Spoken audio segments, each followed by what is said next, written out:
I mean, we are in the presence of a celebrity right now. This is We are. She did the Super Bowl commercial with Bill Murray and G. Drop. That's it right there. This is it. This is the one that started it all. You planned that. No, I didn't, but yeah, that's cool. Could we be in line for something funny to come out of the mouth? Just might happen. What a Yeah. little cute. She's the best.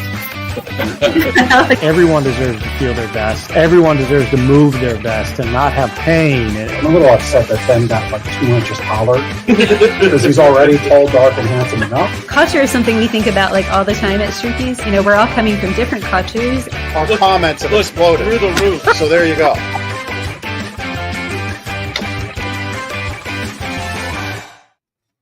Good afternoon, Lancaster. Welcome to Lancaster Connects. I am your host, Ben McClure, broadcasting live from the Gardener's Mattress and More podcast studios right here in beautiful Lancaster County.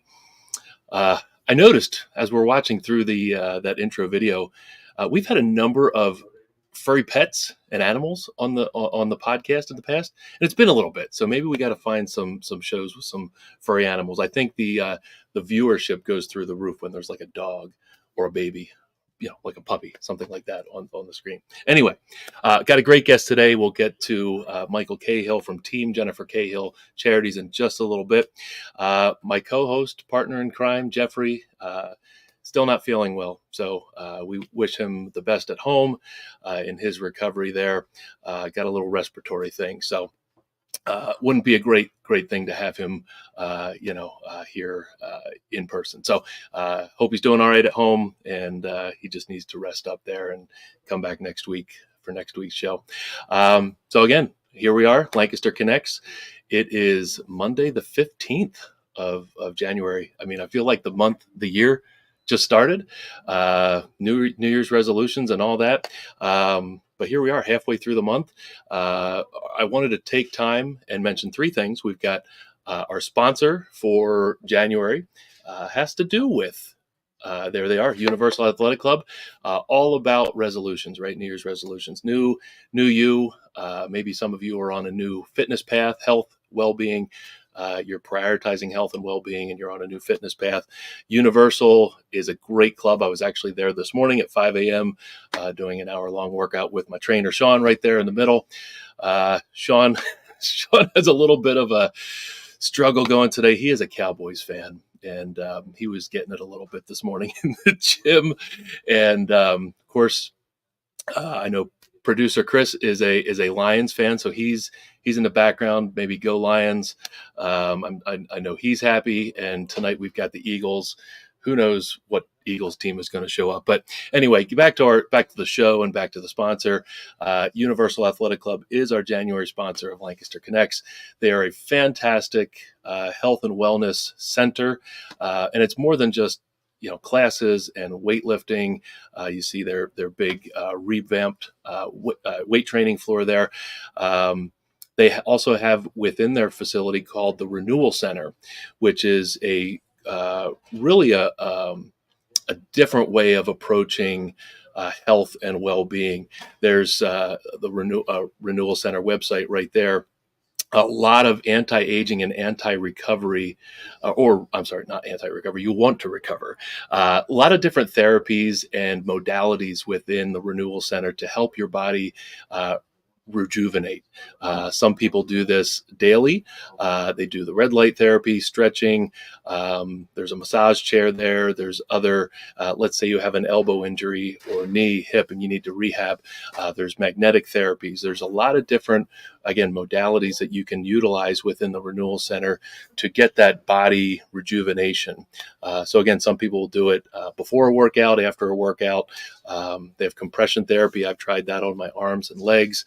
And I think every time that I'm in there, I see people doing a number of the different modalities there. So definitely keep the Renewal Center in Universal Athletic Club in mind. In fact, they've got an offer right now through Lancaster Connects. If you mention Lancaster Connects when you sign up for the Renewal Center and some of the classes, it's kind of an a la carte thing. You can kind of pick and choose what you want to do in the Renewal Center, and you don't have to be a member. Anybody can use a Renewal Center, but you can take advantage of 8 of the different modalities within the Renewal Center at different times. You can pick and choose when and where, when you want to do them. But $99. All you have to do is mention Lancaster Connects, and you get 8 of those renewal center services right now through the end of the month. $99. Mention Lancaster Connects. So thank you to Universal Athletic Club for being the sponsor of Lancaster Connects for this month. A couple other quick things at Gardeners. Watchers of past episodes know that in November, we ran a contest that we ran again in December, where we were collecting food donations that we were donating to local food banks. And all you needed to do was bring in a food item or multiple food items. But if you brought in a food item, you got a ticket for each of those food items. Let's say you brought 10 items, you get 10 tickets. You were entered into a contest to win a $500 Visa gift card. Our purpose, we wanted to make the biggest food donation we can to local food banks. We kind of have a perpetual food drive here that we run where we pick up food from customers on deliveries, and we donate those food items monthly to some of the local food banks. Well, in this case, it was just, hey, drop off some food items, enter into the contest. We pulled a winner. About 2 weeks ago, and we were going to announce it on last week's show, but I blew it. I totally forgot. Anyway, we picked a winner here. Terry Quedenfeld is the winner from December's contest for the $500 Visa gift card through our food donation program that we did. Right now, we're pausing that, but keep your eyes and ears open. We'll do these again. We want to try to make the biggest impact we can with these local food banks, and of course, in the community in general. It's why we do this show. All right. Last order of business is probably the cutest order of business. One of the cutest order of business we've had on the show. Girl Scout cookies. It's Girl Scout cookie season. I think Chris has maybe a website or a picture to pull up here. We have a friend who has a daughter there. She is Caroline.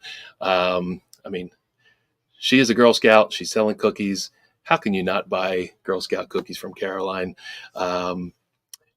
She has a website, which I think Chris will put up here on the screen, and it'll be in the video there. But she is selling Girl Scout cookies. Girl Scout cookies for me, like I've got a number of different favorites. The caramel delights are awesome. There's a peanut butter and chocolate cookie that's awesome, but I can't have those now because I'm wheat-free, gluten-free, but they have a gluten-free cookie now. And I actually, before the show, I ordered 2 boxes. So we'll get the details out there. But I just wanted to mention she's got a goal. When you go to her page at the top, you'll see the goal. I think she needs to sell 60 some more boxes of cookies to reach her goal. And, they can ship to you. She can personally deliver them to you if you're here in local in Lancaster, but definitely give her some support. And of course, anybody in your family or neighborhood that's selling Girl Scout cookies. Yeah, it's a $6 box of cookies, but it goes to an awesome cause, and they're fantastic cookies. So why not, right? Kind of a win-win. Thank you for buying my cookies. They're delicious. Thank you. Bye. She says it all there. They're delicious, right? And how can you not buy from Caroline? So there it is. 69 packages left to go. We're trying to help her reach her goal there. Oh yeah, caramel delights, peanut butter patties. Those are my jams. But again, I can't have those now, so I did the gluten-free. I got a couple of the caramel chocolate chip gluten-free cookies. But whatever your jam is, some people, Thin Mints, peanut butter sandwich, whatever. They're all good. They all count the same towards her goal. So if you can support her, support a friend and their family, that would be pretty cool. So there's some of the links in the chat there. Give it a look there. All right. Well, I think that's enough of the introduction part of the show. Let's get our guest on here. Today, we're honored to have Mike Cahill from Team Jennifer Cahill Charities. Mike, how are you? Good today. Great. Trying to stay warm. Yeah, it's it's funny. Like, we're live right now, and right now it's gotten colder. There's been a lot of rain, so the ground is like got a lot of moisture in it. My sump pump, I think, has been running nonstop, for about a week, and now things are starting to like ice up, and we've got some snow coming. And we talked pre-show. You're kind of a snow guy, right? I love the snow. It's snowing now. Actually, it started Is early. it really? Okay, yeah, a couple flurries. I Yeah, know. I can see it out the office window. I know when I looked at it over the weekend, it was going to start like sometime Tuesday morning or early morning, something like that. Now it's become this Monday overnight thing. So I don't know if we'll be open on time tomorrow or not. We've already pushed back our customer deliveries to the next day. Try to keep the team as safe as possible. But I'm kind of with you. I like the snow. But if we're going to have any sort of snow event, I want it to be a big snow event. Not just like an inch or two. Like give me 5 or 6 good inches or more. That's kind of what I would prefer. Absolutely. So yeah. So shut it down for a week. There we go. All right, Michael. So we're going to get into your story and the Team Jennifer Cahill charity story. I just wanted to ask you, since we were talking about New Year's resolutions, do you have a New Year's resolution or something you're looking to do in 2024 here? Yeah, my New Year's resolution is to not make a New Year's resolution. That way I can break it right away and be into my year. There you go. Yeah, if you never make one, then yeah, you can't break it. Yep. That's right. All right. Well, fair enough. Hey, a resolution doesn't have to be this big grand thing. It could simply be nothing. And that's good enough. Just have fun with it. You make those New Year's resolutions. Like, I want to save more than I spend and things like that. And it just never seems to happen. So, I try to be the best me I can be for the day that I'm in and see where that gets me through the year. I like it. All right. Well, sounds good. Thanks for playing along. All right. So you're here. You're representing the Team Jennifer Cahill charities. Jennifer was your wife, and I know you have a story behind the charity and behind Jennifer. Can you share a little bit about Jennifer and how the charity got started? Well, I'll tell you I'll start at the beginning. Okay, perfect. Because everybody likes a love story, and Jen's and ours was a whirlwind of a love story. We met in March of 2011. Okay. And the first time I saw her, she's one of those gals that, she's sitting in the front of the room. The first thing I noticed was her smile, and I knew a girl like that would never go for a guy like me. Why is that? Come on. Other than the pass and go hellos, and there was no conversation until May of 2011. First time we actually had a conversation. I do a large cookout for the recovery community every year in Lancaster. Okay, and great. I open up my house. It's actually come to be. I view it as their cookout. We just host it at my house. That's all. Yeah, that's cool. And Jen had interest in gardening, and I needed some things done to get the house prepped at the time, and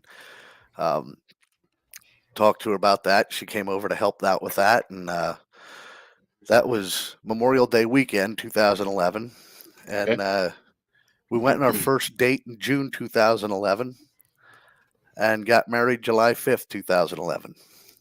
So that was pretty quick.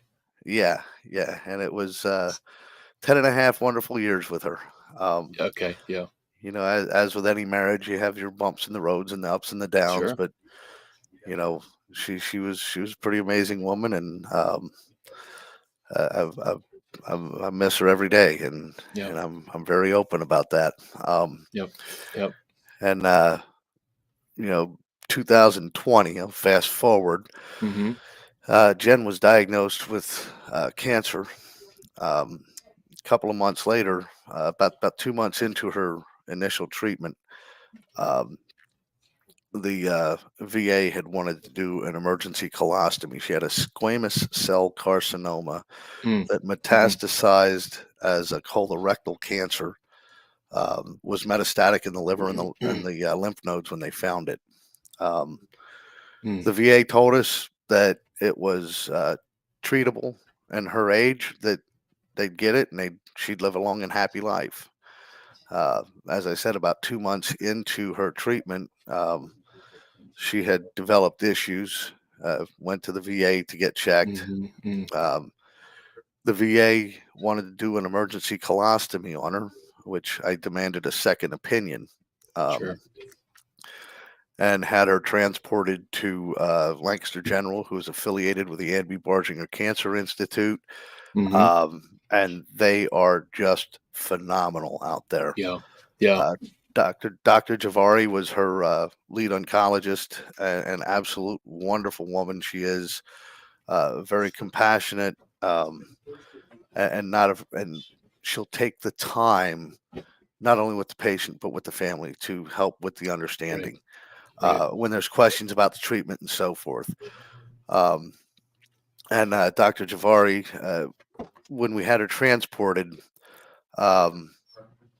they did a exploratory examination under anesthesia to check things out, see what was going on. Turned out that she didn't need the colostomy. The doc said she needed a heavy regimen of Muralax and water. And excuse me a second. Yeah. Sorry. That's all right. Said that she needed a heavy dose of Muralax and water, clean her system out. And Dr. Javari was the one that told me that her cancer was treatable, not curable, and not survivable. Immediately after that exploratory examination, Jen had gone non-responsive. She went into convulsions and went non-responsive. That was scary. Sure. At that time, and just hearing the news that, this is treatable, not curable, and not survivable, while Jen is non-responsive, I was talking to friends, and of course, I want to know what's going on. So I check into the VA. I'm 100% disabled veteran. Jen was 100% disabled veteran as well. Okay. Yeah. And when the VA presented the benefits package, they talked to us about a burial policy. It was a $10,000 burial policy. Okay. And the way that it was presented, it appeared as though it was part of the benefits package that we receive. Right. We found out at this time that that's not the case. That's something that you have to apply for within 1 year of enrollment into the VA. Oh my! So you went from thinking you had this $10,000 benefit to having zero. Right. Okay. Right. Wow. As we wanted to, get things in place and start working, for the inevitable and preparing for it and making sure that we had all our ducks in a row. Right. So on top I had of talked to friends about this, and go on ahead. top of hearing that news, right. On top of hearing that news, we're finding out now that we don't have the benefit that we believe we have. So now there's a double whammy. Yep. So started talking to friends and family about this and told them, what we had found out. And there's a pretty common thought that veteran services are free. The veteran what the veteran is entitled to is a burial plot and a marker at a national or a state authorized cemetery. There are qualifications that go through that. Virtually all veterans are eligible for that. Sure. They're given the burial plot, a marker, and an allotment of either $200 or $300 or $2,000, depending on that veteran's service, and some other variables. We had found that the mortician's fees, transportation costs, cremation, whatever route you decide to go, that falls on the family. And what we were finding is that on average, there's anywhere from $3,000 to $12,000 that can be left to the family. An average runs around $5,000 or $6,000 that falls to the family after expenses. Wow. So we're obviously not prepared for that. Friends and family started doing fundraisers for us on a personal level, and we created a Facebook page that we wanted to keep people included as to what was going on, where the events were going to be, and how Jen was doing with her treatments and so forth. And over the course of time, we started the Facebook page in July of 2020.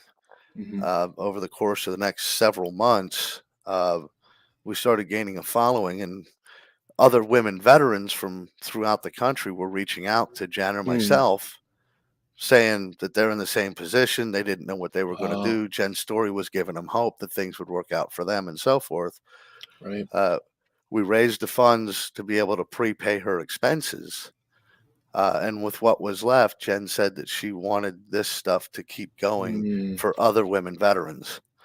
So the mission started as being to prepay and pre-plan final expenses and arrangements for female veterans with terminal cancer who don't have life or burial insurance. Gotcha. Also to educate on the cancer issue, which there's 20 million veterans nationwide. 2 million of those veterans are women veterans. The cancer statistic is that for every picture that's up right now is Marie Sipler. She's the funeral director that tended to Jen's services, and she is just a wonderful, wonderful woman. Very compassionate, very considerate. Sorry for the pause there, but definitely give that shout out to Marie. She's amazing. And her name again, and where's her? Marie Sipler. She's with Good Sipler Funeral Home. Okay. I think she has 2 locations now. One is in Reamstown. Okay. Yeah. And she's just an amazing woman. But as we're going on and developing the organization, we started finding other things, and such as going back to the statistics. For every 100,000 veterans, 505.8 are diagnosed with some kind of cancer annually. And of that 505.8, 30%, as a statistic from 2000, it was either 2017 or 2019, stated that 30% of the diagnoses were women veterans. Wow. Okay. And that number was projected to increase to 40% by 2032. Wow. And then out of the group of people that are diagnosed with, that have that diagnosis and then get to a point where there's a terminal diagnosis, I would bet that there's a large chunk that don't know anything about the VA and how they might cover something, and probably are in the same situation that you and Jennifer were in. I mean, is that a really high percentage of the people in that situation? We haven't seen those numbers. We haven't been able to find those numbers in our research. What we have found is that there are a lot of veterans that said, well, I'm a veteran. I'm going to go to a national cemetery and my stuff is free. And well, you better just double check that, because here's what we found out. And they start looking, they come back and they say, thanks for the information, because now we can start preparing. One of the things that we did put in place as we're walking through this cancer journey, there's a lot of things that happen. We make plans to do something, whatever it may be. Going to breakfast with friends or going over to a friend's house for dinner. And Jen says, hey, I can't go. I can't be more than away from the bathroom for more than 5 minutes. And I leave because she says, you go, you have fun, you do what you got to do, and enjoy it, and don't just stay home from me. I said, I'm going to be just in bed, and what am I going to do? I'm going to be okay. I'm going to be sleeping. So I'd come back, a couple of 2, 3, 4 hours later, and Jen would be outside pulling weeds, or in the kitchen cooking, or cleaning the bathroom. And I was like, well, I thought you were so sick you couldn't go, and here you are doing this. What did I do to make you mad? Why didn't you want to go? Why didn't you just tell me you didn't want to go? And it's not that she didn't want to go. It's that the cancer and the treatment, it was affecting her this way, that it was making her sick, that she couldn't go. She'd go from having zero energy to, ready to run a marathon in 2 hours time. It was amazing. And there's nothing in place to coach the family or guide the family through those processes. You're just kind of figuring out these things on your own. But one of the things that we did is we had put in place a chaplains committee to be able to walk with the family as they're going through that journey. That's great. Yeah, that's what I wanted to ask about the education piece. You said some of your fundraising, where what you're able to raise, goes towards the education piece. So how does somebody that's going through this diagnosis, the same as you and Jennifer went through, how do they find you and the education that you and the charity are able to provide? Is it through that chaplain? Is that how that works? They contact us. We put them in touch with the chaplain. Okay. Sometimes it's a matter of getting them in touch with other resources that better suit the need, or it can Hmm. be more definitive to the answers rather than just a generalized assessment of what we have. Um, some of it is telling them this is what we found out. Here's the courses that we have to take from Yep. personal experience. Um, a lot of the education comes from things like this is a good segue into our Women Veterans Day event. Um, Great. a lot of people are not aware of what Women Veterans Day is, let alone that it even exists. And what that is June 12th, 1948, President Truman signed Mm, legislation allowing women to enlist in the armed forces. Prior to 1948, 1917, the U.S. Army created the WANC, which was originally spelled WANC, stood for Women's Army Nursing Corps, was part mm, of the Army Reserve. So 1917 to 1942, women that were coming into the military were coming in through the reserve component in an auxiliary or a volunteer capacity, and we were limited to the medical field. right. Right. 1942, the WACs were created. I'm not sure when. I couldn't find a definition, a defined time when the waves were started. But WAC was originally WAAC, Women's Army Auxiliary Corps, Okay. and they were starting now to do things like secretarial, mail clerks, administrative, supply and non-combat zones, things like that, as well as the medical. And the waves was Women's Auxiliary Volunteer Emergency Services. They were doing the same things, and again, they were part of the Naval Reserve and the Army Reserve. So in Mm, 1948, when President Truman signed that legislation, it allowed women to come into the regular component and be viewed as a member of the armed forces, not an auxiliary or volunteer. So here we are 75 years later. yeah.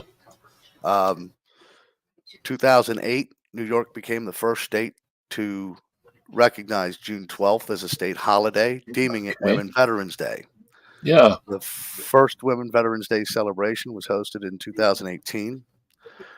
November of 2022, PA House Bill 2361 was signed, designating June 12th as a state holiday, deeming it Cool. Women Veterans Day in recognition of Truman's legislation. So this isn't giving women veterans their own day. It's recognizing a point in time in history that's significant Hmm. to the country's history, military history, and women's rights. And we That's believe that this is something that should be recognized and should be celebrated. Besides that, our sisters in arms don't get the recognition that they hmm deserve. Yeah. And that's what I this yeah, celebration is about. I'd agree with that. That's interesting. That and thank you for sharing that timeline in history. I really didn't know any of that. So it's really cool that you shared that on this show, and that you're celebrating it going forward. I know Chris had it on the screen there. You've got an upcoming event. I know it's a few months away here, but let's talk about that. What you do, and I'm guessing it's a fundraising event for the Team Jennifer Cahill Charities. Can you talk about the event that you've got coming up? Yeah, June 8th, which is a Saturday, and June 9th are the dates of the Okay. event. Oh, cool. June 12th is a Wednesday, so it Yeah, falls in the middle of the week, being that this not a is the great day second. for. Yeah, Right, being that this is the second year of a new holiday in the Commonwealth. yep. Uh, we're not sure, the impacts, who's going to have off, who's not. So to do this as an observance date of June 8th for the expo, we're going to be hosting it in Gettysburg. We're talking very closely with the World War II Museum Oh, to host it there, which is nice. which would be great for the event, and I feel for the museum. Yeah, absolutely. If it comes to be, I mean, this is one of the places that we're talking to. It's not going to be hosted there. At this point in time, I'll be meeting with them to discuss things later this week. But we're hopeful that it's going to be at the World War II Museum. This is the 80th year anniversary of D-Day, which is the 6th, is that Thursday. The history in Gettysburg. A lot of people know Gettysburg for the Civil War. Sure. They don't realize that Gettysburg played a big part in actually Adams County, Dauphin County, Harrisburg area, played a huge part in the war effort in World War II. Making munitions, parts for tanks, airplanes, bombs, things like that they were needed. That again, women were a part of that, as they were in the factories doing this stuff while the men were overseas. Right.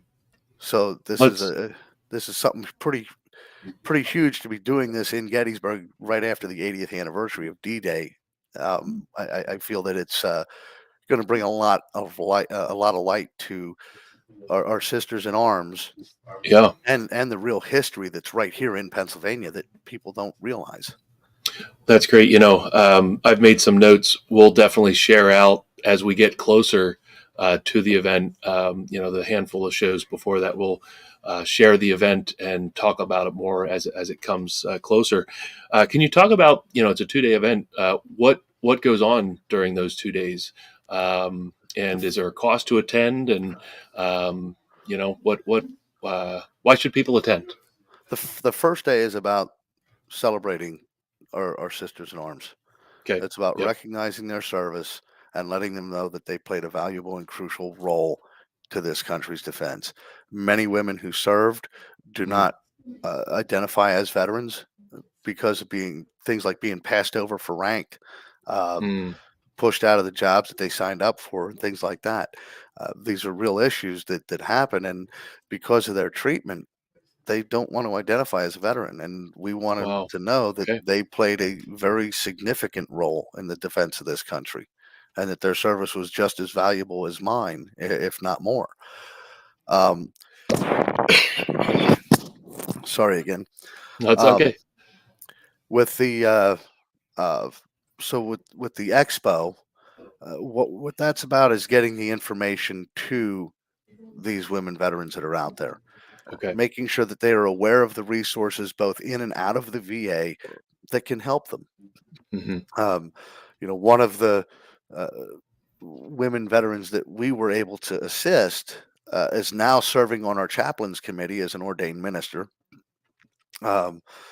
She came into the organization as as a part of the chaplains committee as an ordained minister, and because of some changes that have happened within the organization, she's now on our board of directors. So it's kind of come full circle for her. Her issue fell outside of what our mission was. Our vision is to be there for all female veterans when they need us. Right. So we find a way to do what we can for that woman veteran who comes to us and says, here's my issue. And then we get them in touch with the resources that better suit their needs, both in and out of the VA, and watch their story as they grow. She went from literally nothing to now having her own apartment and working full time, and having a lot of enjoyment in life, going from the story that she tells. And her story is her story. I'm not going to divulge a whole lot of information, but that, and we believe in the confidentiality stuff. So absolutely. If she'd want to tell her story and get it out there publicly, we'd be more than happy to set something up with you to get it out there. And we could tell that story. We'd be honored to tell that story. A couple questions. So there's the education that you provide to really the general public and specifically women veterans. I'm sure there's maybe an estimation maybe you have of how many veterans you've potentially been able to impact with just education. But then also there's the fundraising part where you're providing funds for people going through that maybe terminal diagnosis and helping with the burial expenses. How many women have you been able to impact financially in that way? We haven't done anything in the way of the uh, final expense piece. Oh, okay, I Um, got you. so right now, though, we are set up that if we had a woman veteran come to us that was in that position, we'd be able to take care of it. I got you. Um, Got you. and that's a good place to be. Right. And that's That's a fantastic. segue into how, because the cancer scope among the women veteran is such a narrow focus, Right. we're now broadening the horizons. Um, Right. that ordained minister that I was talking about, Mm-hmm. uh, the one veteran that we assisted, we're looking into a program to train her and certify her as a peer lead to start doing peer-led support groups for MST survivors, domestic abuse, and things like that.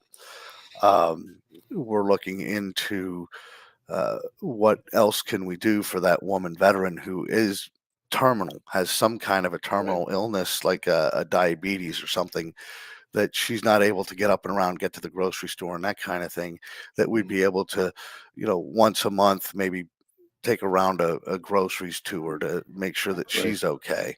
Right. Um, and these are just things that we're discussing. They're not, they're Yep. ideas that have come out just to do something to recognize her as a significant part of this country's history and defense. Yeah. Um, That's awesome. Yeah. Yeah. so You know, one it's of one of the sadly, questions. Go ahead. that the cancer issue, when we were going through that and being contacted by 8 different women veterans, it triggered that thought for Janet. I don't want any woman veteran to go Mm-hmm. through the things that I went through. Right. Right. So I want to do something to alleviate that. We got so That's narrow. fantastic. We got so narrow focused and hyper focused on the cancer piece that we kind of blurred some of the other stuff that were going on. Right.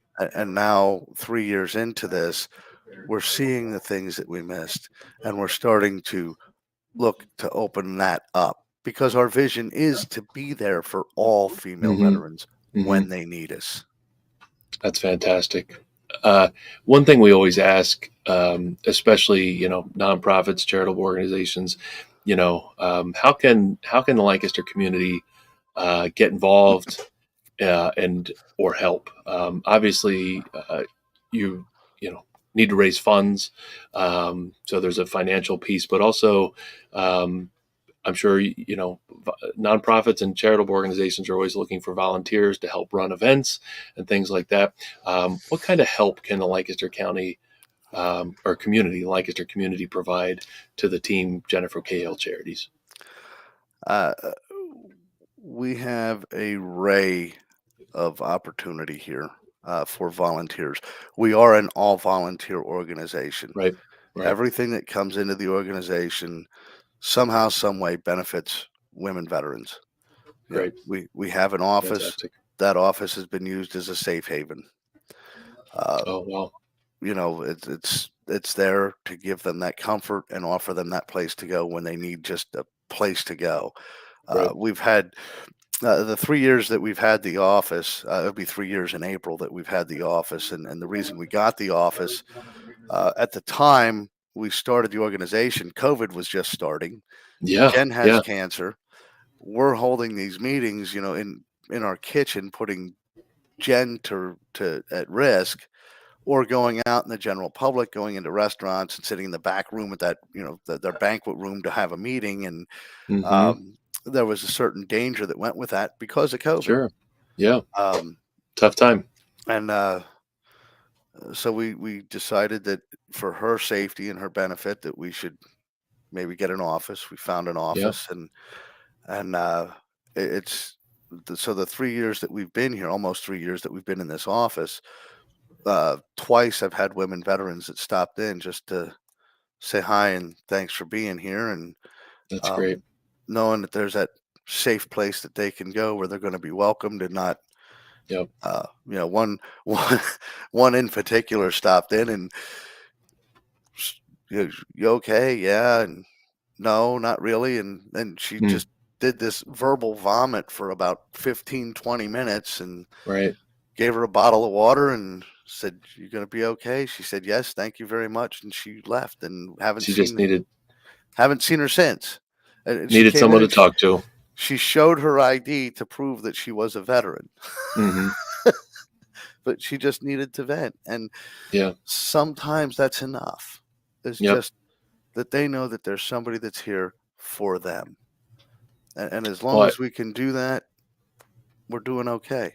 The American Legion right now has their big push of "Be the One" okay. in the suicide prevention. Suicide is, if you had the same amount of women veterans as you do male veterans, the number of women veteran suicide attempt and successful attempt would actually surpass the male counterpart. Wow. Okay. That's large in part because of the MST, because of the way that they're being treated, and that feeling of being insignificant. Right. And we want to change that. We want to be the one that they know that they can turn to and count on, that we will do whatever we can to help them, at least, if nothing else, find the resources that are going to better suit their needs. That's fantastic. Michael, if there are people listening that want to learn more about the efforts of Team Jennifer Cahill Charities, they want to learn more about the event coming up and future events, and also who might want to get involved, volunteering, donating, whatnot. Where's the best place to do that? I know you've got a website, you've got a Facebook page, and Chris can bring those up there on the screen. Is that the best way to get in touch with you and to find more information? Phone call. I'm an old school kind of guy. All right. Yeah, I think we had your phone number on the screen there, 717-371-3035. That's your cell? Yep. Yep. But great. to go back, I'm sorry, I kind of went off on a little tirade there, but to go back No, it's cool. to the opportunities that are here, Yeah. we are new, and the collection of people that we have are friends that knew Jen, Right. that watched her journey. Some of us are veterans, some of us are civilians, Yeah. and we come from a wide range of background. Our chaplain served, Ken Williamson. He served with the Pennsylvania Army National Guard, retired as a captain, and he's just been phenomenal in his role as our lead chaplain. Our IT director was stationed on a guided missile cruiser. Wow. Myself, I was Army infantry. The ordained minister that I just told you about, she was a cook. And we had a bus driver and somebody else that has a background in not bookkeeping, receptionist, secretarial type. There's nobody in the organization that really had any grasp of business development. Sure. So things got done very backwards. We like, yep, this sounds like a good idea. Let's do it. Holy cow, what do we do? Well, hey, that you got to get started somehow, and So, what I'm feeling like, I feel your heart for the cause, and I feel really Jennifer's heart coming through with what you're putting together, and the female veterans that you're going to help, that you've helped so far, and that you're going to help in the future. I think you've got a fantastic thing here, and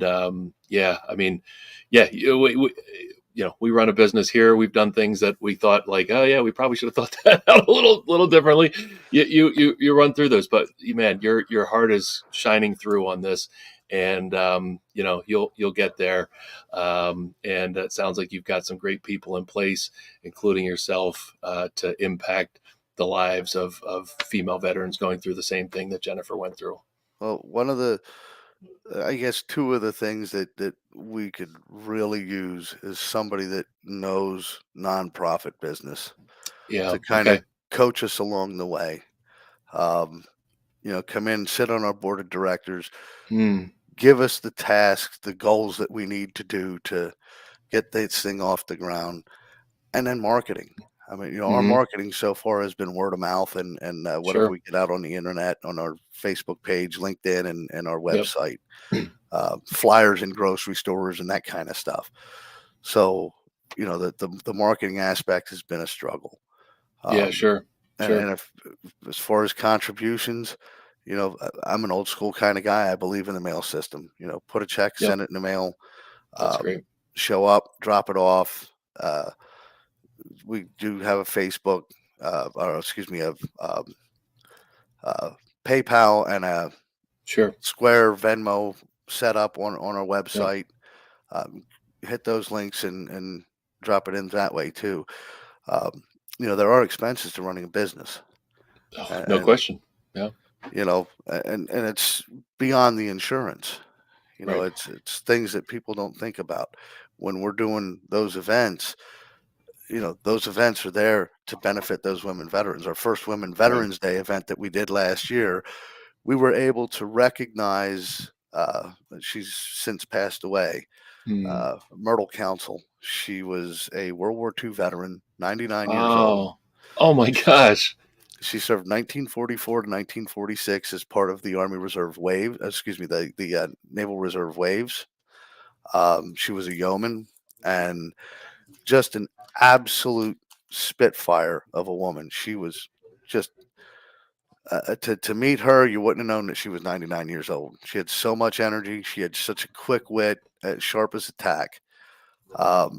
Sadly, we lost Myrtle about 2 weeks before Christmas. Yeah, but I bet that meant the world to her and her family that you were able to honor her last year.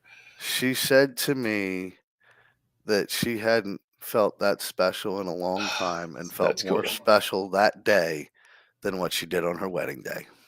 Wow. That's cool. So when we're making that kind of an impact on these women veterans, there's a woman who's part of our outreach in Lebanon. She felt so unvalidated. She didn't want to identify as a veteran. She didn't want anything to do with being a veteran because of things that happened to her. And there's Myrtle right there. There she is. She's great. She was great.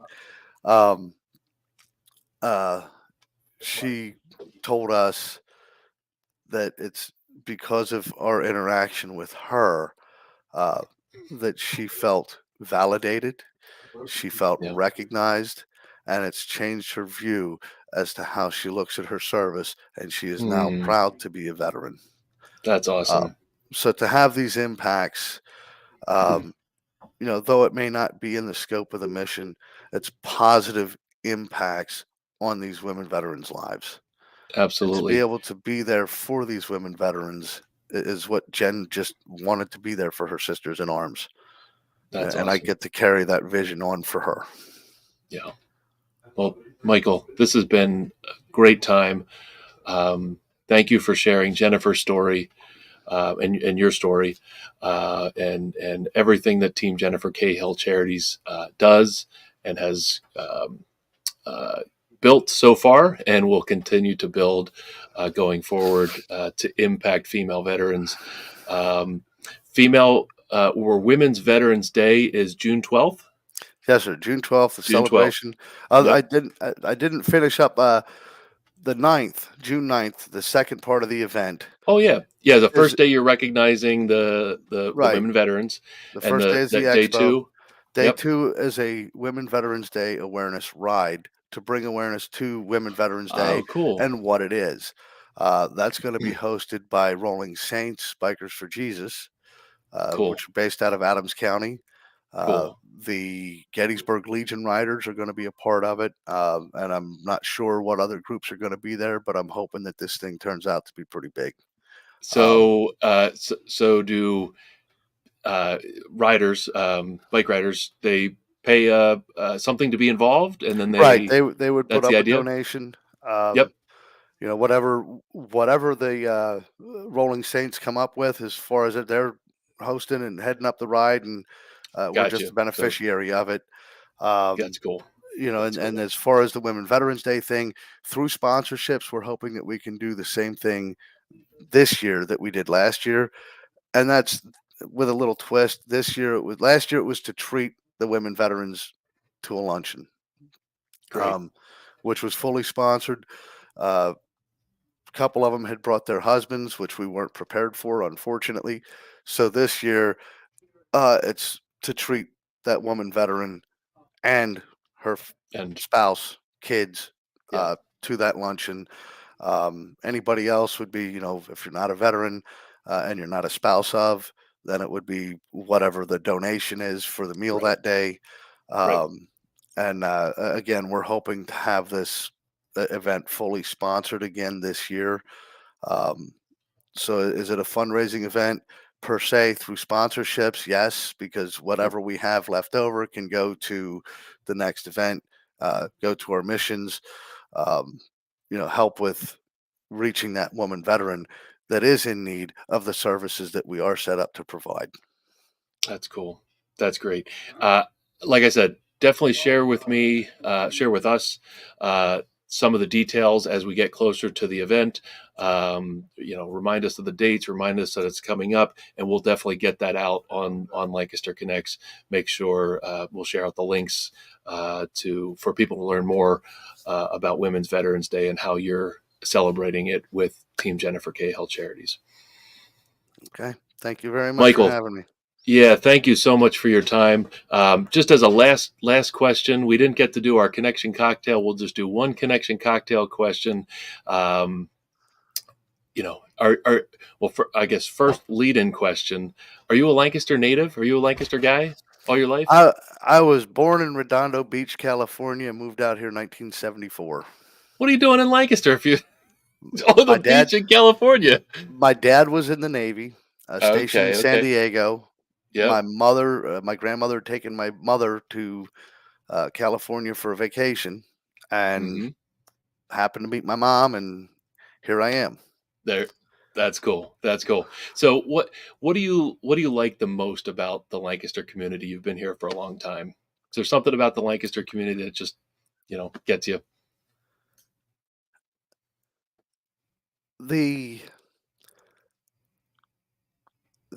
When things are going bad, how the community rallies around within the church, the neighbors, people that you don't even know. Had somebody that I don't know showed up and dropped chicken soup off when my wife passed away. Right. Yeah, it was, who are That's you? fantastic. Well, I heard your wife passed away and thought this might help you out. And That's beautiful. Actually, I think it was lasagna, not chicken soup. But they stopped up. Here's a tray of food, and it's and that's neat when that happens. I just I love the beauty here. Yep. You have big town buildings all over the place, and I drive 15 minutes away, and I'm out in the country and walking in the woods and seeing what God put out there for me to see. Yeah, that's great. I mean, we see that we often ask that question of our guests, especially those who have lived in Lancaster a long time, and we see that common thread, woven through really everybody's story of how the community helps support the community, right? So everybody,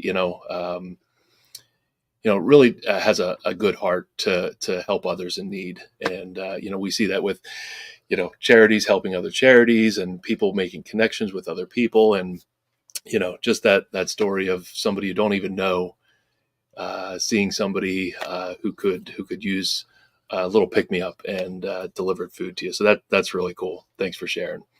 Thank you, Michael, this has been a great time. Thank you for sharing Jennifer's story and the great things you're doing with Team Jennifer Cahill Charities. We look forward to sharing your event coming up here in June. Thank you very much. Yeah, have a great afternoon. You too. Yep. Thanks. All right. Fantastic time spent there with Michael. Appreciate his time and all the hard work that he and others are doing with Team Jennifer Cahill Charities. And like he said, it's all volunteer run. So if you're listening and you can help in any way, whether that's volunteering or financially or attending the Women's Veterans Day event coming up in June, please do.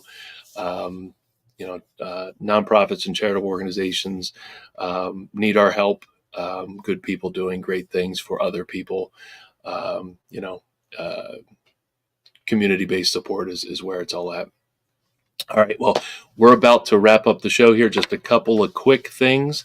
You can watch this show and past episodes, LancasterConnects.com. Go to the website. You can see the episodes page there. We're on episode 127. I believe Michael was our 127th guest. So there are a lot of past shows, a lot of great organizations that we've highlighted over the years. If you'd like to be on the show, go to LancasterConnects.com/guest. And you could just fill out a little form there to be a guest. Tell us why you'd be a good fit to be on the show. I think at the moment we've got guests booked through March into April. So we've got a couple months worth of guests under our belt here going forward. Do want to support our sponsor, Gardner's Mattress & More, the business that I co-own with Jeff and the four walls with which I sit within. Just a quick testimonial for Gardner's Mattress & More. We had someone named Sarah purchase a mattress within the last couple weeks, and she gave us a nice little shout out here on Google. She said the service was excellent, knowledgeable, and thorough. I could tell he, talking about Drew, had lots of experience and was honest. It's a huge difference dealing with a business that has been around for years and is trustworthy. And the process was easy, and you can't beat a 20-year warranty. Highly recommend Gardner's if you want a great product and no hassle. No hassle is what we are all about.